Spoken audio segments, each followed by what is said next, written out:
कैसे हैं दोस्तों।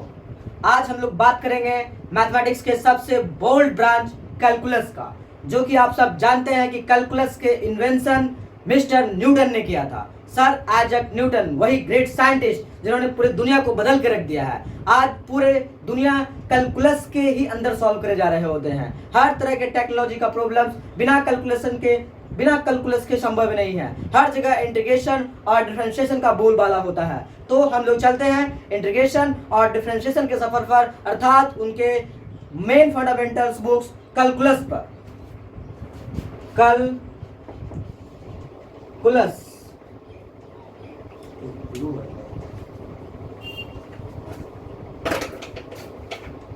Calculus invention by mister Newton, sir Isaac Newton.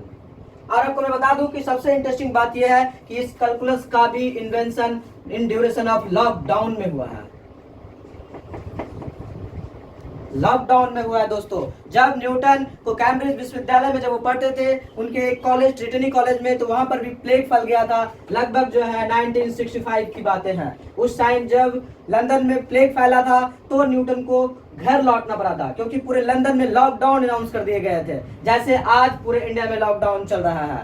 उसी तरीका से उस समय में जब लॉकडाउन हुआ तब जाकर के जो एक बहुत बड़ा ब्रांच कैलकुलस बनाया गया। उस एक मौन इन्वायरमेंट में जब उन्होंने अपने आप को बिताया समय को, तब जाके जो एक बहुत ही ब्रॉड मैथमेटिक्स का इन्वेंशन कर सका, जो कि दुनिया को हिला के रख दिया। तो आज हम लोग जो है न्यूटन के उसी सिद्धांत को पढ़ने जा रहे हैं। इसलिए मैं दोस्तों एक मैसेज भी देना चाहता हूँ आप लोगों को कि यदि कोई भी चीज जगत में हो रहा होता है, तो यदि आपको कभी किसी तरह की समस्याएं या प्रॉब्लम्स हो रहे होते हैं, तो जाने अनजाने जो है एक बड़ा संभावना को जन्म दे रही होती है। लेकिन वो संभावना खोजने का काम आपका और हमारा है। तो देखते हैं उस लॉकडाउन के ड्यूरेशन में, इस लॉकडाउन के टाइमिंग में न्यूटन ने क्या इन्वेंट करा है और कैसे दुनिया को बदल दिया है। लेकिन सबसे पहले दोस्तों मैं आपको बता दूं कि कैलकुलस एक बहुत बड़ा ब्रांच ऑफ मैथमेटिक्स है। इसीलिए इसको आसानी से समझने के लिए मैं आपको इनका प्रोपेगेशन बताता हूं, जो कि पूरी दुनिया जानती है कि इनको दो भाग में बांटे गए हैं। एक डिफरेंशिएशन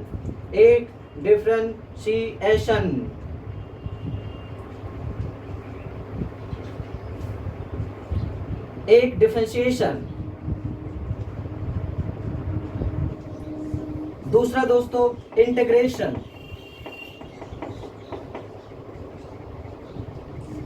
डिफरेंशिएशन को हम लोग सिंबल dy/dx के तहत बात कर रहे होते हैं। क्यों करते हैं, बात समझ में आएगी आपको। और इंटीग्रेशन में हम लोग जस्ट लाइक जो है एक ये सिंबल है, एक्चुअली में सांप के जैसा उनका एक सिंबल हो रहा होता है, स्नेक के जैसा सिंबल होता है इंटीग्रेशन का। अब बात करते हैं कि डिफरेंशिएशन एक्चुअली में क्यों किया जा रहा होता है। तो आप समझ रहे हैं कि जब न्यूटन प्रिंसिपिया लिख रहा था तो उन्होंने एक्सपीरियंस किया कि हर चीजों के साथ जो है हम लोग रेट को चेंज कर रहे होते हैं। जैसे वेलोसिटी की मैं बातें करता हूं तो आप लोग एक डेफिनेशन देते हैं कि change in rate of velocity is known as acceleration, या फिर वेलोसिटी को हम लोग डिफाइन कर रहे होते हैं तो देते हैं change in rate of displacement is known as velocity.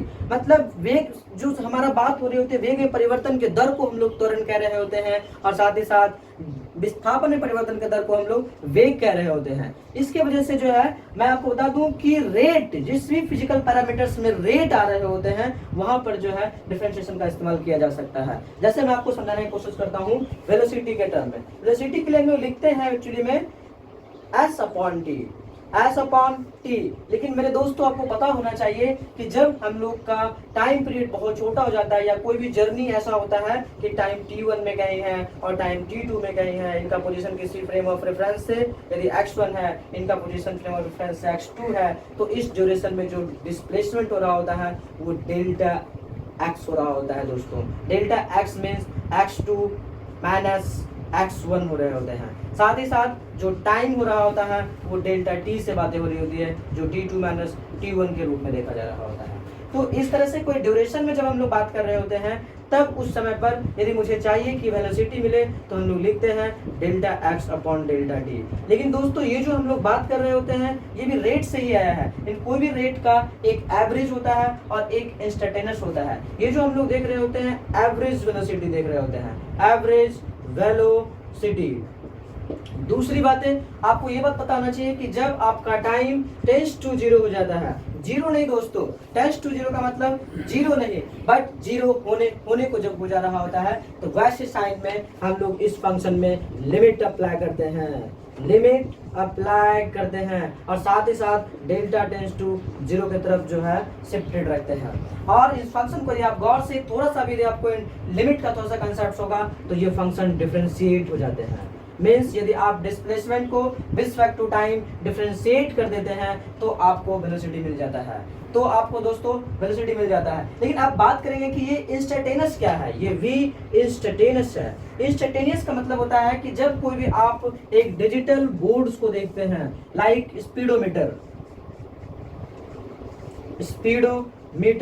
Speedometer में आप देखते हैं कि डिजिटल में 60 लिखा रहे होते हैं, 60, और उसके बाद जो है भी कुछ लिखा रहे होते हैं 1 2 3, ये 1 2 3 4 1 2 3 4 चेंज हो रहे होते हैं। तो किसी एक इंस्टेंट पर 60 किलोमीटर पर आवर पॉइंट 1 2 3 1 2 3 जो चेंज हो रहे होते हैं, उस एक खास टाइमिंग पर एक किसी इंस्टेंट पर जो वेलोसिटी हो रहे होते हैं, उस वेलोसिटी को हम लोग क्या कह रहे होते हैं, इंस्टेंटेनियस कह रहे होते हैं। तो इस चीजों को समझने के लिए न्यूटन को एक नया मैथमेटिक्स डिजाइन करना पड़ा जिनका नाम था डिफरेंशिएशन।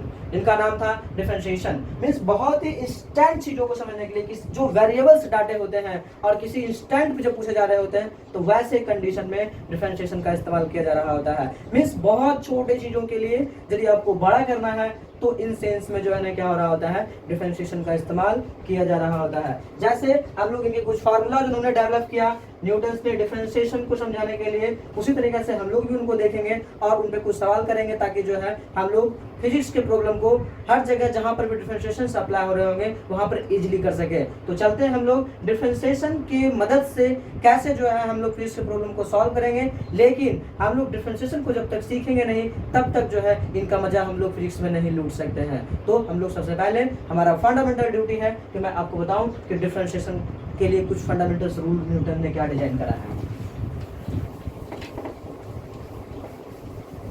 जैसे उनका फर्स्ट रूल है कि x पे पावर n को यदि डिफरेंशिएट करना हो रिस्पेक्ट टू x पे पावर n को रिस्पेक्ट टू x डिफरेंशिएट करना हो तो उन्होंने बताया कि n into x power n-1 होते हैं। और दोस्तों मैथमेटिकल फार्मूला केवल फार्मूला नहीं होते, वो एक्सपेरिमेंटली फिट हो रहे होते हैं, इसीलिए जो है उनको एक फार्मूला का रूप दिए जा रहे होते हैं। दूसरा, ऐसे बेसिकली आपको इनके लिए कुछ एग्जांपल्स ले लेता हूं ताकि इस फार्मूला को आप समझते जा सके।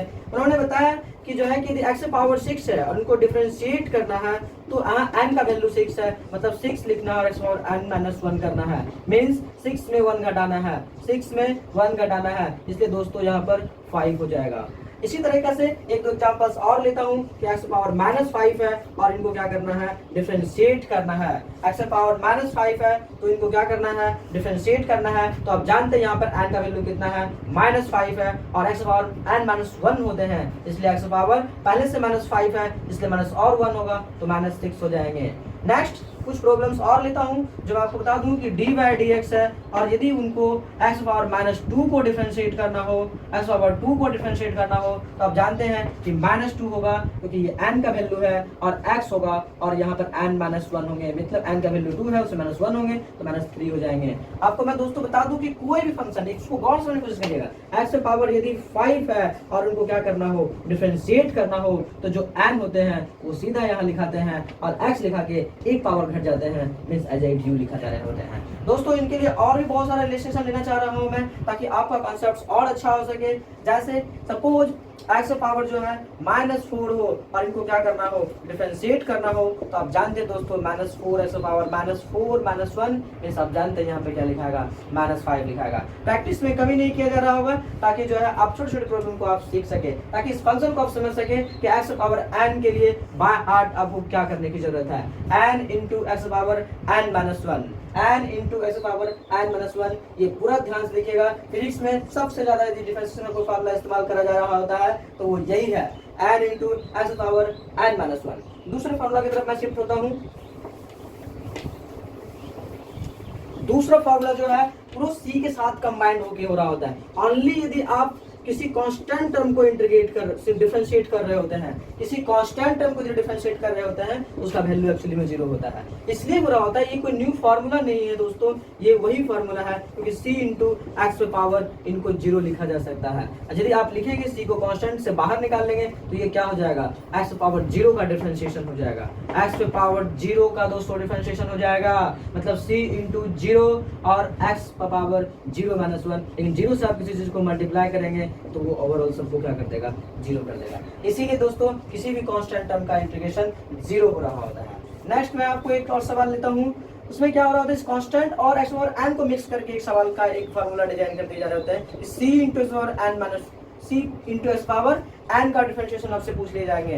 तो इसमें क्या समझना है आपको दोस्तों, इसमें एक्स पावर है कितना, n है। इसमें दोस्तों एक्स पावर कितना है, n है। इन इसको लिखेंगे c into n x power n minus 1। c constant को बाहर निकाल लिया है और आप जानते हैं एक्स पावर n का डिफरेंशिएशन, आप जानते हैं एक्स पावर n का डिफरेंशिएशन। एग्जांपल देखिए दोस्तों, आपके लिए फिर से एक एग्जांपल लेके मैं दे रहा हूँ। 5 इंटू एक्स पावर 6 का डिफरेंशिएशन करना हो तो 5 तो होगा दोस्तों, लेकिन ये x power n into x power n का फॉर्मेट में बन जाएगा, मतलब 6 एक्स पावर बेसिकली 5 हो जाएगा दोस्तों। एक और सवाल लेता हूँ कि डी बाई डी एक्स किसका डिफरेंशिएशन करना हो, माइनस 5 एक्स पावर माइनस 6 का करना हो तो इसमें क्या होगा दोस्तों, माइनस 5 तो पहले से कांस्टेंट के रूप में बाहर निकल जाएगा और एक्स पावर माइनस 6 का डिफरेंशिएशन करना है तो माइनस 6 यहाँ होगा और एक्स पावर क्योंकि माइनस 6 पहले से है और एक और घट जाते हैं इसलिए कितना हो जाएगा, माइनस 7 होगा दोस्तों। लेकिन माइनस प्लस आप जानते हैं दोस्तों कि प्लस हो जाता है, इसलिए 30 एक्स पावर माइनस 7 हो जाएगा दोस्तों। इसका मतलब आप समझ पा रहे हैं कि डिफरेंशिएशन में कांस्टेंट टर्म का क्या रोल है। इसके आगे हम आपको लेके चलते हैं दूसरे types of unit rule of integration पर। गौर से देखने की कोशिश करिएगा दोस्तों, आपको सारी बातें समझ में आएगी, नहीं समझने का कोई सवाल ही नहीं होता है। नेक्स्ट प्रोग्राम पे लेके चलता हूं। जैसे मैं आपको एक चीज बता दिया कि इंटीग्रेशन में एक इंटीग्रेशन जस्ट लाइक एक डिस्ट्रीब्यूशन सिस्टम है सर। बहुत सारे जो है मान लेता हूं कि एक्स बेसिकली यू है प्लस भी है प्लस जो भी हो, जेड है, डब्ल्यू है प्लस जेड हो, इसको यदि डिफरेंशिएट करना हो तो इन एक बात हमेशा ध्यान में रखना है कि ये सब में डिस्ट्रीब्यूट होगा, ये सब में डिस्ट्रीब्यूट होगा। जस्ट लाइक प्रसाद, जस्ट लाइक जैसे प्रसाद हर लोगों को दिए जा रहे होते हैं वैसे ही डिफरेंशिएशन भी इन सब में जाएगा। तो जो होगा d u by d x plus d v by d x plus d डब्ल्यू by d x plus d z by dx। दोस्तों इस पे हम एक दो सवाल कर सकते हैं। जैसे एग्जांपल्स के तौर पे हम लोग लेते हैं कि x square plus 2x plus 2 को यदि डिफरेंशिएट करना हो तो आप जानते हैं एक्स स्क्वायर का डिफरेंशिएशन कितना होगा, 2x होगा। क्यों, 2 आगे आ जाएगा और पावर 1 घट जाएगा, फिर 2x का डिफरेंस कितना हो जाएगा दोस्तों, तो केवल और केवल 2 हो जाएगा। क्यों, क्योंकि x पावर 1 है और 1 घटेगा तो 0 हो जाएगा, 0 का पावर कितने हो जाते हैं 1 और किसी कांस्टेंट का डिफरेंस कितने होते हैं 0 होते हैं। तो ये आपके पास डिफरेंशिएशन हो जाएगा दोस्तों। एक और एग्जांपल्स लेते हैं ताकि आप इस पे कंफर्टेबल हो सके। ये हो x power 6 plus x power minus 5 plus x power 4 x power 3 x square x cube plus x square minus x plus 2। इसको भाई डिफरेंशिएट करना हो तो आप लोग कर सकते हैं, आपको फटाफट करना चाहिए था लेकिन फिर भी मैं एक आपके लिए करके दे रहा हूँ। ये कितना हो जाएगा, 6 होगा और एक पावर घट जाएगा। दूसरा यहाँ पर -5 होगा, एक पावर और घट जाएगा। दूसरा यहाँ पे x पावर 4 होगा x पावर 1 घट जाएंगे, 3 हो जाएंगे। यहाँ 3 है, पहले से 3 है और फिर इसके साथ जब घट मल्टीप्लाई होकर आएगा तो यहाँ 9 हो जाएगा, x पावर 2 हो जाएगा। यहाँ पर ओनली 2x हो जाएगा और मैं आपको बता दिया कि किसी भी x का डिफरेंशिएशन 1 होते हैं, फिर प्लस किसी भी कांस्टेंट का डिफरेंशिएशन कितना होता है दोस्तों, 0 होता है। यदि आप ये समझते हैं जिसका मतलब डिफरेंशिएशन का आपके लिए ये रूल भी आपको समझ में आ जा रही है। नेक्स्ट आपको बताता हूँ मैं दोस्तों डिफरेंशिएशन का रूल्स। बहुत ही इंपॉर्टेंट सर, बहुत ही इंपॉर्टेंट। न्यूटन साहब बहुत ही ग्रेट साइंटिस्ट थे, उन्होंने जो है मैथमेटिक्स को हिला के रख दिया। नेक्स्ट मैं आपके लिए लेके आ रहा हूँ कि यदि डिफरेंशिएशन u इंटू वी का करना हो, u इंटू वी का करना हो तो आपको u को पकड़ना है और v को डिफरेंशिएट करना है, प्लस एक बार v को पकड़ना है और u को डिफरेंशिएट करना है। दोस्तों बहुत ही मजेदार सवाल, लड़का और लड़की का डिफरेंशिएशन करना हो तो लड़का के पकड़ के लड़की को डिफरेंशिएट करो और फिर लड़कों को पकड़ के लड़की को डिफरेंशिएट करो। सॉरी दोस्तों थोड़ा सा समझ आऊंगा। मैं यहाँ पे बता दूं कि u एंड v को डिफरेंशिएट करना हो तो u को लेकर के v को डिफरेंशिएट करो प्लस v को लेकर के u को डिफरेंशिएट करो। यहाँ पर एक सवाल लेता हूँ, यदि आपको पता चल रहा है कि x plus 2 into x square plus x को यदि डिफ्रेंशिएट करना हो तो यहाँ पर हमारे लिए ये u हो जाएगा और ये हमारे लिए v हो जाएगा। तो यहाँ पे देखते हैं इस रूल को, एक बार u को पकड़ना है तो मैंने u को पकड़ लिया और v को डिफ्रेंशिएट कर देना है, v को डिफ्रेंशिएट कर देना है, फिर प्लस v को पकड़ना है means x square plus x और u को डिफ्रेंशिएट कर देना है, u मीन्स x प्लस 2 को डिफ्रेंशिएट कर देना है। तो दोस्तों देखते हैं क्या हो रहा होता है, तो x प्लस 2 हो रहे होते हैं, इनका डिफ्रेंशिएशन तो आपको पता ही है दोस्तों, ये 2x होगा और फिर 1 हो जाएगा, फिर यहाँ पर एक्स स्क्वायर है प्लस एक्स है और इनका डिफ्रेंशिएशन ओनली 1 हो जाएगा। तो दोस्तों बाकी तो फिर आप एक सिंपल सा कैलकुलेशन है जो आपको पता होनी चाहिए। नेक्स्ट दोस्तों फिर से थर्ड रूल पे चलता हूँ, third rule means next rule पे चलता हूँ। आपका d by d x u and v हो, u एंड v हो दोस्तों, v को लेकर के u को डिफरेंशिएट करना है माइनस u को लेकर के v को डिफरेंशिएट करना है और डिवाइडेड बाय v स्क्वायर करना है, डिवाइडेड बाय v स्क्वायर करना है। इसका मतलब एक एग्जांपल के तौर पे सवाल लेता हूँ, यदि x प्लस 2 हो डिवाइडेड बाय x हो, x plus 2 divided by 2 divided by x को यदि डिफरेंशिएट करना हो तो दोस्तों देख लो यहाँ पे क्या होगा, v को लेना है तो मैंने v को ले लिया, v को लेना है मैंने v को ले लिया, उसके बाद u को डिफरेंशिएट करना है तो x का डिफरेंशिएशन एक्चुअली में 1 होते हैं, लेकिन फिर भी मैं आपको दिखाने के लिए x प्लस 2 का डिफरेंशिएशन माइनस u को लेना है, x प्लस 2 को पकड़ना है और डिफरेंशिएट करना है, v को डिफरेंशिएट करना है दोस्तों मीन्स x को डिफरेंशिएट करना है और divided by v square means x square करना है। इस फंक्शन को v को पकड़ने का मतलब यहाँ पे हमारा x था और यदि x लिखा और इसका डिफरेंशिएशन देखूं तो ओनली एंड ओनली 1 हो रहे होते हैं, माइनस x प्लस 2 है और इनका डिफरेंशिएशन ओनली एंड ओनली 1 हो रहे होते हैं, डिवाइडेड बाय x स्क्वायर हो रहे हैं। इनको थोड़ा सा सॉल्व कर लेंगे तो ये x minus minus x plus 2 sorry minus divided by x square हो रहे होंगे, ये दोनों भी कैंसिल हो रहे हैं मीन्स माइनस 2 एक्स स्क्वायर हो रहे होंगे। दोस्तों बहुत ही आसान है, बहुत आसान, एक बार आप गौर से समझने की कोशिश करिएगा, बातें आपको पूरी समझ में आएगी। ये सारे थे सर जो हमारा कैलकुलस हम लोग देख रहे होते हैं उनके अलजेब्रिक फंक्शन, लेकिन केवल और केवल अलजेब्रिक फंक्शन का है डिफरेंशिएशन नहीं हो रहा होता है, ट्रिग्नोमेट्रिक फंक्शन के साथ साथ logarithmic function and exponential function का भी डिफरेंशिएशन हो रहा होता है। तो हम लोग चलते हैं ट्रिग्नोमेट्रिक फंक्शन ऑफ डिफरेंशिएशन का।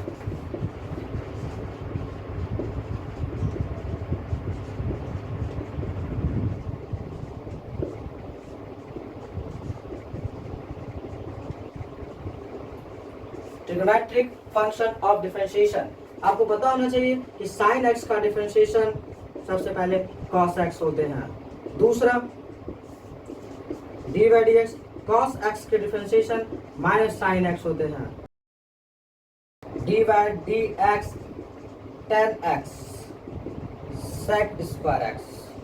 दोस्तों differentiation d by d x cot x का differentiation minus cosec square x, cosec square x. इसके अलावा जो यूज करे जा रहे होते हैं d by d x sec x का differentiation sec x into tan x. एक और यूजफुल फार्मूला दोस्तों D by d x cosec x equal to cosec x into cot x, लेकिन ये माइनस में हो रहे होते हैं। इसके अलावा एक और दोस्तों डिफरेंशिएशन का फार्मूला जो यूज करे जा रहे होते हैं ई एक्स का डिफरेंशिएशन ई एक्स हो रहे होते हैं। इसके अलावा दोस्तों मैं आपको बता दूं कि एक चेन रूल बार बार इस्तेमाल करे जा रहे होते हैं, वो चेन रूल कुछ ये है कि डी वाई डी एक्स के लिए इस्तेमाल करे जा रहे होते हैं डी बाय डी यू और d u by d x.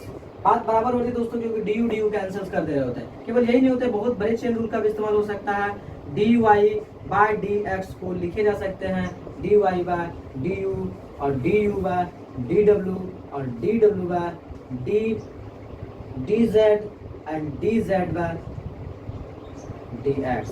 दोस्तों सो इस तरह से कई बहुत सारे लंबे चेन्स को क्या किया जा रहा होता है, बनाया जा रहा होता है। यदि आपको इतना फार्मूला यदि ट्रिग्नोमेट्रिकल फंक्शन में यदि पता है तो ट्रिग्नोमेट्रिकल फंक्शन के किसी भी डिफरेंशिएशन में आपको प्रॉब्लम नहीं होगी। एग्जांपल्स के लिए हम लोग लेते हैं, सारे सवाल को सॉल्व करते जाते हैं।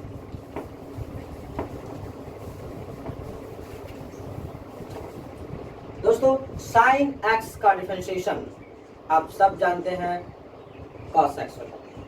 लेकिन कभी कभी दोस्तों सवाल आपसे पूछा जाएगा dy dx साइन 4x का डिफरेंशिएशन, तो आपको साइन x का डिफरेंशिएशन तो दोस्तों कितना होता है cos x होते हैं, लेकिन 4x है तो 4x एंगल के साथ आ जाएंगे। लेकिन जो इसके साथ एंगल होते हैं उनको भी डिफरेंशिएट करके मल्टीप्लिकेशन में लिखे जा रहे होते हैं। तो 4x को जब आप डिफरेंशिएट करेंगे तो होगा 4 मीन्स 4 cos 4x होते हैं दोस्तों। बहुत सिंपल ट्रिक से बताने जा रहा हूँ, नहीं तो ये बहुत ही लंबा प्रोसेस से बन रहा होता है, लेकिन चेन रूल मैं यहाँ पर नहीं लगा रहा हूँ दोस्तों। नहीं तो यहाँ पे आपको लेट करना पड़ेगा, late t equal to 4x, और आपको यहाँ पर t को dx के रिस्पेक्ट में डिफरेंशिएट करना पड़ेगा। तो यहाँ होगा dt बाय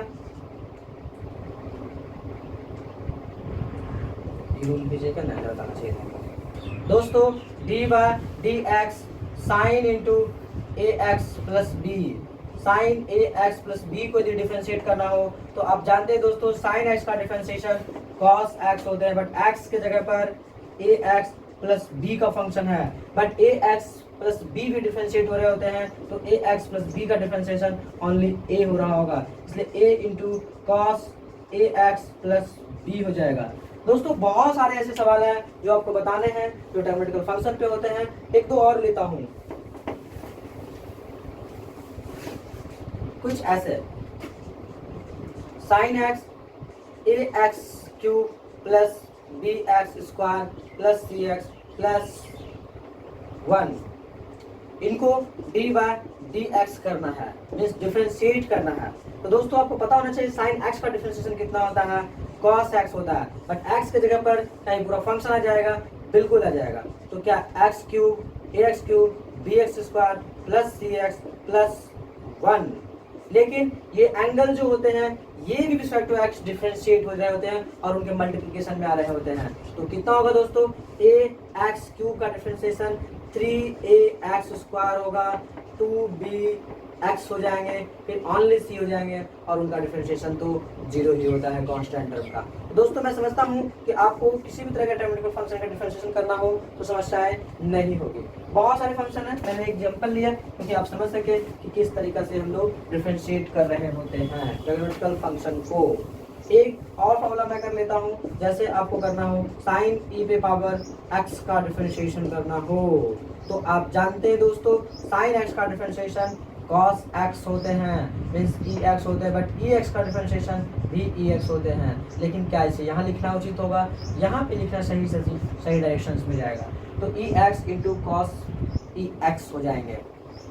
नेक्स्ट दोस्तों, जैसे आपका डिफरेंशिएशन पता चल रहा होता है कि डिफरेंशिएशन समझ में आ रही है, तो इस तरह से आप डिफरेंशिएशन को कंप्लीट कर सकते हैं। लेकिन सबसे इंपॉर्टेंट जो बातें हैं वो इंटीग्रेशन का है। आपको इंटीग्रेशन भी बेसिक ज्ञान आपको इंटीग्रेशन का होना चाहिए। आपको फिजिक्स की समस्याओं को सॉल्व करना है, जैसे मैंने इंटीग्रेशन को आपको सिखाने की कोशिश किया, वैसे ही आपको इंटीग्रेशन को भी सीखना होगा। इंटीग्रेशन के लिए अब बात होती है कि आखिर इंटीग्रेशन किस लिए इस्तेमाल किए जा रहे होते हैं। इंटीग्रेशन दोस्तों कुछ नहीं है, इंटीग्रेट करना है। इंटीग्रेशन ऑफ इंडिया भी हुआ था, इंटीग्रेशन ऑफ यूनिट्स भी होते हैं, अलग अलग जगह पे इंटीग्रेशन शब्द का इस्तेमाल किया जाता है। इंटीग्रेशन का जस्ट इतना मीनिंग है जोड़ना, अलग अलग शेप एंड आकृति को जोड़ना। जरा सोचो दोस्तों, यदि आपको इस ग्राफ को जोड़ने दे दिया जाए तो बहुत ही परेशानी हो जा रही होती है। इस ग्राफ में जितने भी स्पाइक्स है उस डंडों को नाप करके जोड़ना बहुत ही टफ वर्क है, बहुत ही टफ वर्क है।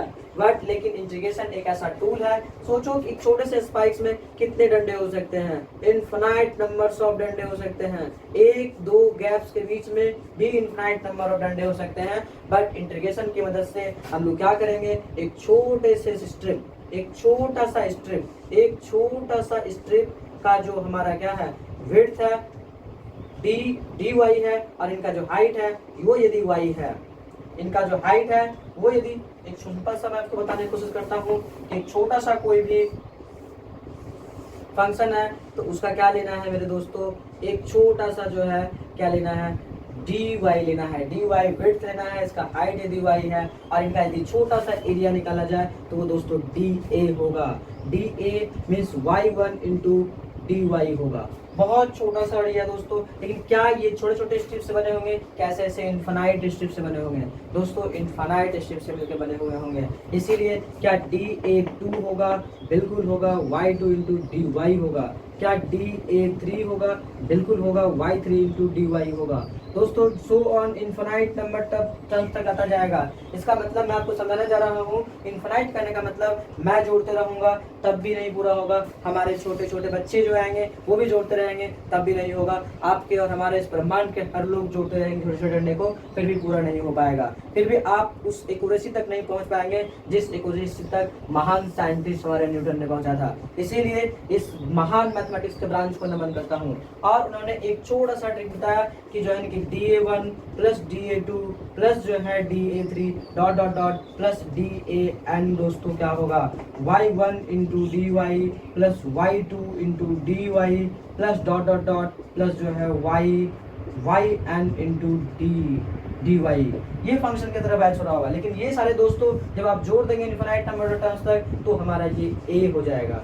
लेकिन इनको उन्होंने इंटीग्रेशन के टर्मिनोलॉजी में बताया कि y इंटू dy होगा, इसको इंटीग्रेट करेंगे और यहाँ से जो है एक लिमिट लगाना चालू करेंगे जो हमारा थीटा होगा, और यहाँ से लेकर कितने डिग्री तक जा गया होगा? 2π तक चले गया होगा। तो इस तरीके से जो हम लोग क्या कर ले रहे होते हैं? इंटीग्रेट कर ले रहे होते हैं। इस तरह से हम लोग दोस्तों इसको इंटीग्रेशन का फंक्शन का जन्म होता है कि जोड़ने के रूप में इस्तेमाल किया जाता है। एग्जाम्पल मैं और आपको देता हूँ, यदि कोई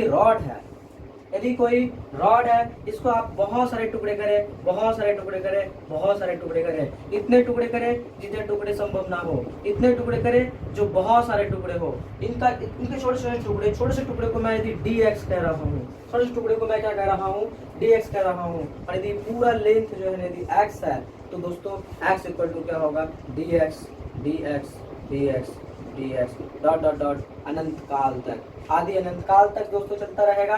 फिर भी जो है ना ये dx को एक्यूरेटली नहीं जोड़ा जा सकता है, लेकिन साइंटिस्ट न्यूटन ने बताया कि बाबू dx को केवल इंटीग्रेट करो, वो हमारा क्या देगा? इनका लिमिट 0 से x करो, इसी के लिए इनका क्या हो जाएगा? ये x हो जाएगा। लिमिट 0 से x सब्स्टिट्यूट करो, बेसिकली x माइनस 0 करो, बेसिकली x दे रहा होगा। तो उन्होंने न्यूटन ने great mathematics of branch discover करा जिनका नाम कैलकुलस है, और उनमें भी सबसे important and interesting differentiation and integration है। दोस्तों मैं एक शब्द में कहूँ तो integration is the just reverse process of differentiation. Integration is the just reverse process of differentiation. लेकिन ये कुछ फार्मूला के हेल्प से मैं इस बात को प्रमाणित कर देता हूँ कि इंटीग्रेशन कैसे just reverse process of differentiation है और हमारे फिजिक्स में इनका क्या रोल है।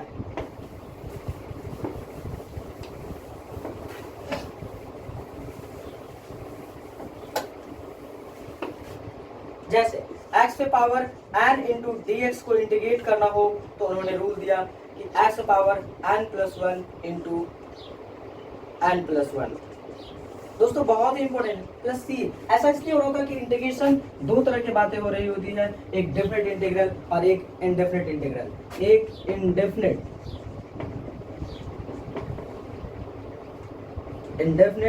इंटीग्रेशन और एक डेफिनेट इंटीग्रेशन।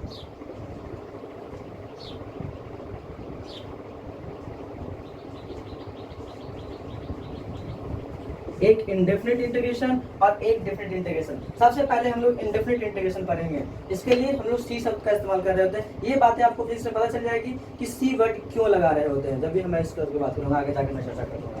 नेक्स्ट बात है, आप पे कुछ एक सवाल इसमें बताना चाहता हूँ कि यदि यहाँ पर x पावर 6 है इंटू dx को यदि मैं इंटीग्रेट करूँ तो ये हो जाएगा x पावर 7 डिवाइडेड बाई 7, क्योंकि इसे पावर एक ऐड हो जाता है इनका और नीचे भी पावर क्या होता है? डिवाइड हो जाते हैं दोस्तों। एक एग्जाम्पल और लेता हूँ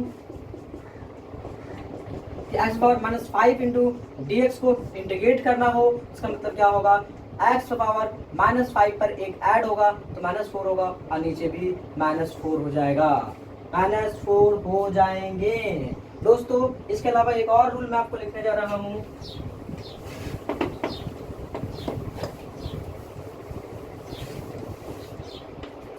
जैसे c into s power n into dx का integration, c into power n minus c into s और n इंटू dx का इंटीग्रेशन दोस्तों c तो होगा और x पावर n+1 और डिवाइडेड बाय n+1 ही होंगे।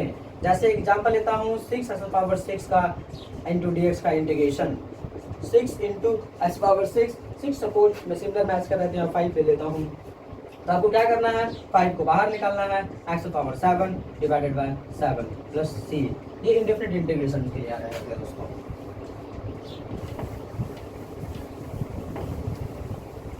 कुछ एक ऐसा रूल ले लेता हूँ कि एक्स पावर 6 हो माइनस एक्स पावर 2 हो, एक्स हो प्लस 2 हो का यदि क्या करना हो इंटीग्रेशन करना हो, सॉरी दोस्तों इनका इंटीग्रेशन करना हो, तो आप क्या करेंगे x power 7 divided by 7 divided by 7, क्योंकि एक्स पावर 1 ऐड हो जा रहे हैं नीचे उतना ही डिवाइड हो जा रहे हैं। यहाँ पे दोस्तों एक्स पावर फिर से ऐड हो जाएंगे तो 3 डिवाइडेड बाय 3।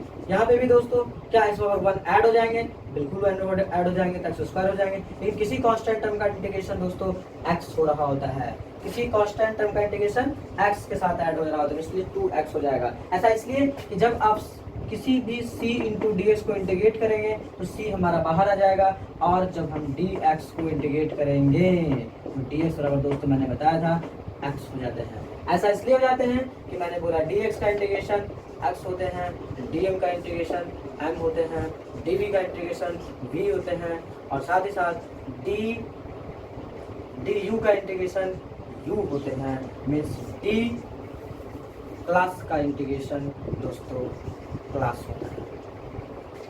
किसी भी चीज का छोटा सा एलिमेंट को लेकर के यदि आप उसको इंटीग्रेट कर देते हैं तो वो ही चीज हमको फिर से प्राप्त हो जाते हैं दोस्तों। इसके अलावा जो है इंटीग्रेशन का जो रूल है वो आपको पता होना चाहिए, जैसे कुछ ट्रिग्नोमेट्रिकल फंक्शंस के लिए, कुछ एक्सपोनेंशियल फंक्शंस के लिए, उसको लेकर के हम लोग चर्चाएं करते हैं, फिर हम लोग डिफरेंट इंटीग्रेशन पर बातें करेंगे।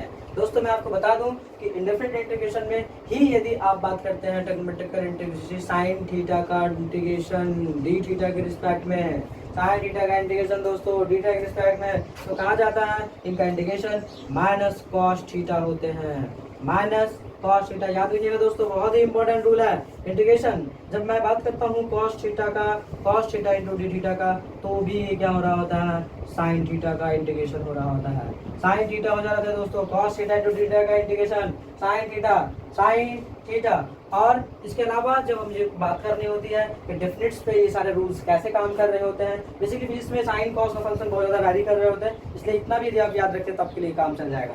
दूसरा दोस्तों आपको मैं बता दूं कि डेफिनेट इंटीग्रेशन की क्या खासियत होती है।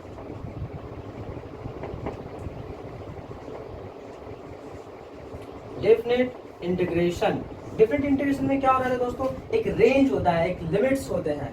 जैसे suppose x power n into D x को इंटीग्रेट करना हो तो यहाँ पर एक लिमिट होगा, एक लोअर लिमिट होगा और एक अपर लिमिट होगा। नीचे वाले को हम लोग लोअर लिमिट कहते हैं, लोअर लिमिट, और ऊपर वाले को अपर लिमिट कहते हैं। बाकी तो दोस्तों आपको पता है डिफरेंट इंटीग्रेशन से कि एक्स पावर n का इंटीग्रेशन कितना हो रहा होता है x power n plus 1 divided by n plus 1, लेकिन इसमें दोस्तों एक लोअर लिमिट लग रहा होता है और एक अपर लिमिट लग रहा होता है। इसका मतलब बस इतना सा है कि एक बार इस x के जगह पर अपर लिमिट रखना है और माइनस करना है लोअर लिमिट को रख के। जैसे मैं आपको बताना चाहता हूँ यहाँ पे लिखाएगा b पे power n plus 1 divided by n plus 1 और माइनस a पे power n plus 1 divided by n plus 1। दोस्तों एक एग्जांपल से समझाता हूँ, ये डिफरेंट इंटीग्रेशन का रूल आपको पूरी तरीके से समझ में आएगा। जैसे x पे पावर 3 इंटू डी एक्स का यदि इंटीग्रेशन करना हो, लिमिट 1 से 2 रखना हो, तो आप सब जानते हैं दोस्तों क्या होगा, x पावर 4 होगा पहले इसका इंटीग्रेशन और डिवाइडेड बाय 4 होगा, लोअर लिमिट 1 होगा और अपर लिमिट 2 होगा। अब वैल्यू रखना है x की जगह पर एक बार 1 एक बार 2, लेकिन सबसे पहले दोस्तों कौन सा लिमिट रखते हैं, जल्दी से बताइए दोस्तों कौन सा लिमिट रखते हैं, पहले अपर लिमिट रखते हैं। जब आप अपर लिमिट रखेंगे तो कितना होगा, यहाँ पे 2 रखते हैं तो 2 पे पावर 4 बाय 4 होगा, माइनस 1 पे पावर 4 बाय 4 होगा। दोस्तों बहुत आसान है, एक रिलेस्टेशन और लेता हूँ ताकि आपकी सारी समस्याएं सॉल्व हो सके। जैसे साइन एक्स है दोस्तों, साइन एक्स को यदि इंटीग्रेट करना हो और 0 से पाई बाय 2 तक का लिमिट लगाना हो, पाई बाय 2 तक का लिमिट लगाना दोस्तों, तो हम जानते हैं साइन एक्स का डिफरेंशिएशन कितना होता है, जल्दी से बोलो, माइनस कॉस एक्स, और इसका लिमिट लगेगा 0 से पाई बाय 2। 0 से π/2। तो आप जानते हैं दोस्तों यहाँ पे क्या रखना है, माइनस कॉस, कॉस एक्स की जगह पर π/2 क्या माइनस कॉस कितना रखना है दोस्तों, 0 रखना है। तो आपको पता होना चाहिए कि माइनस कॉस मीन्स कॉस 90 का वैल्यू कितने हो रहे होते हैं, कॉस 90 का वैल्यू दोस्तों 0 हो रहा होता है, और यहाँ पे माइनस है, कॉस 0 का वैल्यू कितना हो रहा होता है, 1 हो रहे होते हैं। तो इन दोनों को जब सॉल्व करेंगे तो आपके पास +1 का वैल्यू हो जाएगा। इस बात से आपको पता चलना चाहिए कि डिफरेंट इंटीग्रेशन कैसे लगाते हैं। एक्चुअली मेरा बस इसमें यही मैसेज समझाना था कि डिफरेंट इंटीग्रेशन को इस्तेमाल कैसे करते हैं और बाकी ये क्यों लगाते हैं, कैसे लगाते हैं, एक डिटेल वीडियो मैं आपको दूंगा जब भी मैं सवाल में इंटीग्रेशन लगा रहा हूँ। इसका एप्लीकेशंस देख रहे होंगे, हम लोग मैथमेटिक्स में कुछ एप्लीकेशंस ही देख पा रहे होते हैं, लेकिन फिजिक्स में बहुत सारे प्रॉब्लम्स में जो है आपको इंटीग्रेशन का समस्या देखने को मिलेगा, क्योंकि वहाँ पर वो रियल प्रैक्टिकल रिलेशंस हैं। आप बहुत ही गौर से समझने की कोशिश करिए, आपका पूरा का पूरा मैथमेटिक्स में जब भी मैं न्यूमेरिकल बता रहा हूँ इंटीग्रेशन का डिफरेंट इंटीग्रल एंड साथ ही साथ जो है डिफरेंशिएशन के रूल जो है काम में आएंगे ही आएंगे। इसलिए दोस्तों एकदम बहुत ही गौर से इस पूरे कॉन्सेप्ट को बाय हार्ट कर लेना है। इसीलिए मैं आप लोगों को इंटीग्रेशन पर एक और सवाल करके देता हूं ताकि जो है आपके सारे कंफ्यूजन दूर हो सके। एक शॉर्ट में बहुत ही सिंपल से एक सवाल लेता हूं जो x⁻2 है, इसको क्या करना है, ds के रिस्पेक्ट में इंटीग्रेट करना है, और दोस्तों 0 से 1 तक भी इस पे क्या लगाना है, लिमिट लगाना है। तो ऐसी स्थिति में आपको क्या करना है, ये क्या हो जाएगा हमारा दोस्तों x⁻3/3 हो जाएगा, और लिमिट हमारा कहाँ से लगेगा, 0 से 1 तक लगेगा। तो दोस्तों क्या यहाँ पर एक बार 1 रखना है, बिल्कुल दोस्तों एक बार 1 रखना है, फिर माइनस करना है क्या, 1/0। इस तरीके से आप पूरे लेक्चर को 1-2 बार रिपीट करके देखिएगा, आपको सारी बातें जो है समझ में आएगी। यदि आपका इंटीग्रेशन और डिफरेंशिएशन यदि समझ में आपको आया है तो आपका मोस्ट वेलकम है नेक्स्ट चैप्टर में हम आपको कूलॉम पर संबंधित समस्या बताऊंगा, प्रॉब्लम्स बताऊंगा, और उसको समाधान करने का तरीका बताऊंगा, कैसे वेक्टर इंटीग्रेशन एंड डिफरेंशिएशन को कंबाइन करके आपके फिजिक्स के कांसेप्ट को बूस्ट किया जाएगा। तब तक के लिए आप लोग इस वीडियो को दोबारा जितने बार हो सके देखें, अपने इस कॉन्सेप्ट को बाय हार्ट करें।